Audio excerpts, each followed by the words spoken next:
55 वर्षीय राकेश की नौकरी चली गई थी। मालिक ने अपमानित करके कार्यालय से निकाल दिया था।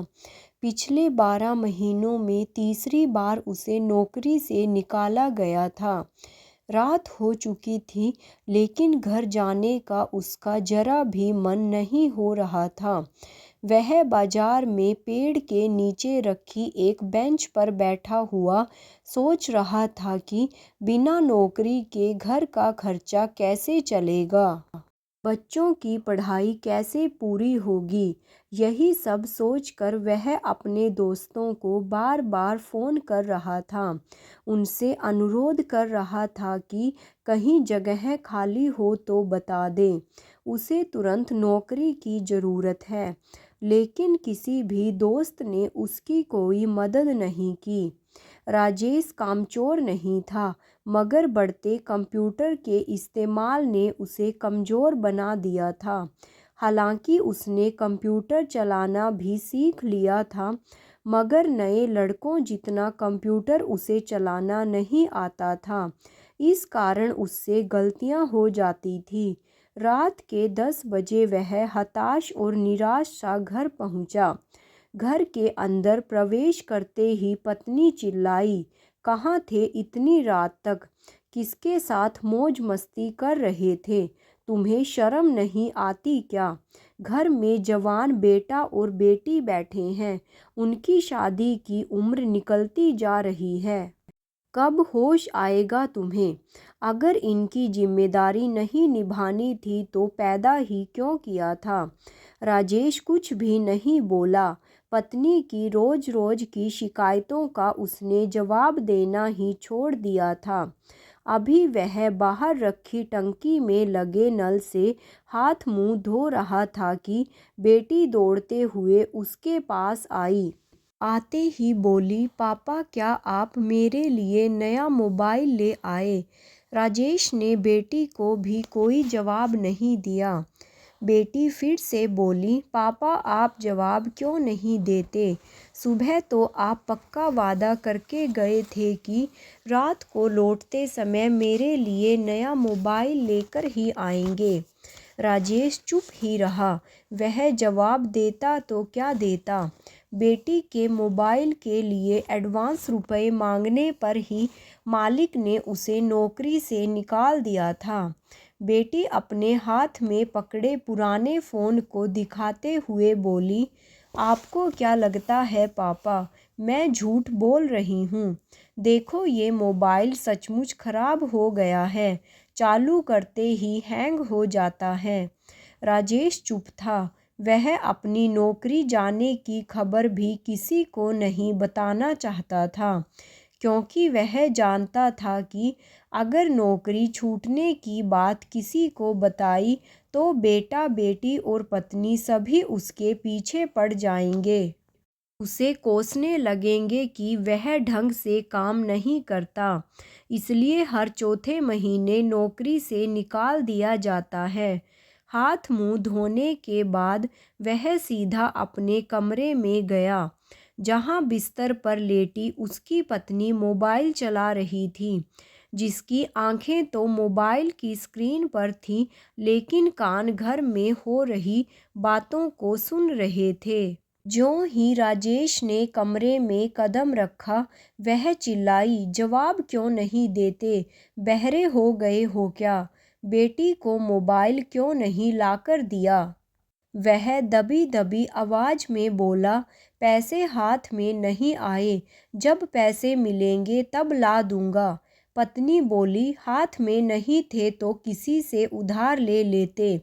तुम जानते हो ना, वह कंपटीशन की तैयारी कर रही है, बिना मोबाइल के कैसे पढ़ेगी?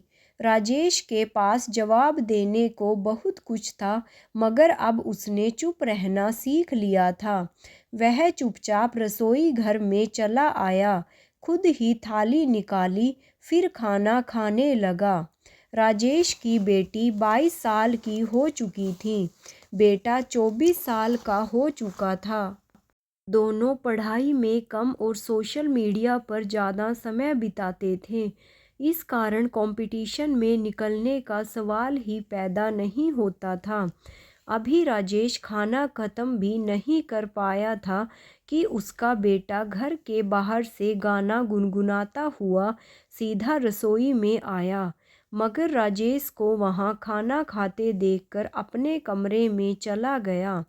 राजेश ने ध्यान दिया कि उसके बेटे के कदम लड़खड़ा रहे थे। जरूर यार दोस्तों के साथ बैठकर पीकर आया था।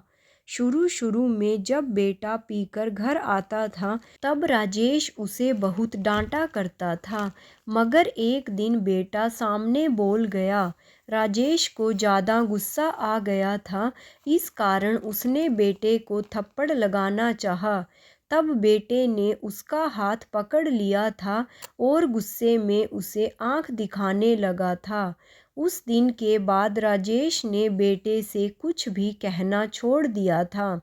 वह खाना खाकर वापस कमरे में आया तब पत्नी की शिकायत फिर से शुरू हो गई थी, मगर वह चुपचाप सो गया। सुबह जल्दी उठकर वह काम की तलाश में निकल गया। वह जानता था बिना काम किए सब कुछ बिखर जाएगा। घर का खर्चा चलाना था, बच्चों की पढ़ाई की ज़रूरतें पूरी करनी थी, उनकी शादी भी करनी थी। शाम तक वह भूखा प्यासा दफ्तरों के चक्कर लगाता रहा। खाना न खाने से शरीर का शुगर कम हो गया था, शरीर में सुन्नपन सा आ गया था, लेकिन फिर भी वह चलता ही जा रहा था। पता नहीं कब चलते चलते वह फुटपाथ से मुख्य सड़क पर आ गया और तेज दौड़ता हुआ ट्रक उसके ऊपर से निकल गया। राजेश को तड़पने तक का मौका नहीं मिला, सड़क पर ही उसके प्राण पखेरु उड़ गए। राजेश के बेटे बेटी और पत्नी ने रोते बिलखते हुए उसका अंतिम संस्कार किया। उसके जाने के बाद घर का माहौल पूरी तरह बदल गया था। जिन लोगों से राजेश ने बच्चों की ज़रूरतें पूरी करने के लिए उधार पैसे ले रखे थे, वे रोज़ घर का चक्कर लगाने लगे थे। रिश्तेदारों ने फ़ोन उठाना बंद कर दिया था। घर का वाईफाई का कनेक्शन कट चुका था। अचानक से घर में इंटरनेट चलना बंद हो गया था। बेटी और बेटा अब खाने में कमी नहीं निकालते थे, जो भी मिल जाता खाकर पानी पी लेते थे। बेटे की आज़ादी ख़त्म हो गई थी। अब वह एक कपड़े की दुकान में 7,000 रुपये महीने की नौकरी करने लगा था। बेटी भी एक प्राइवेट स्कूल में 5,000 रुपये महीने की नौकरी करने लगी थी। पत्नी के लिए सब कुछ बदल चुका था। माथे का सिंदूर मिटते ही उससे सजने संवरने का अधिकार छीन लिया गया था। अब वह घंटों शीशे के सामने खड़ी नहीं होती थी।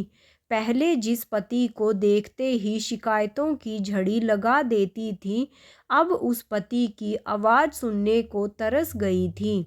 पति जब जिंदा था वह निश्चिंत होकर सोया करती थी, मगर उसके गुजरने के बाद एक छोटी सी आवाज़ भी उसे डरा देती थी। रात भर नींद के लिए तरसती रहती थी। उसके गुजरने के बाद पूरे परिवार को पता चल गया था कि राकेश उनके लिए बहुत कुछ था। वही उनका सुख चैन था, वही नींद था, वही रोटी था, वही कपड़ा और मकान था, वही उनका पूरा बाजार था, वही ख्वाहिशों का आधार था। मगर उसकी कीमत उसके जीते जी उन्हें पता नहीं थी। कहानी हमें यह सिखाती है कि हमें अपने पिता की मेहनत, त्याग और संघर्ष को समय रहते समझ लेना चाहिए, उनका सम्मान करना चाहिए और शिकायत करने के बजाय समय रहते अपनी जिम्मेदारियों को समझ लेना चाहिए।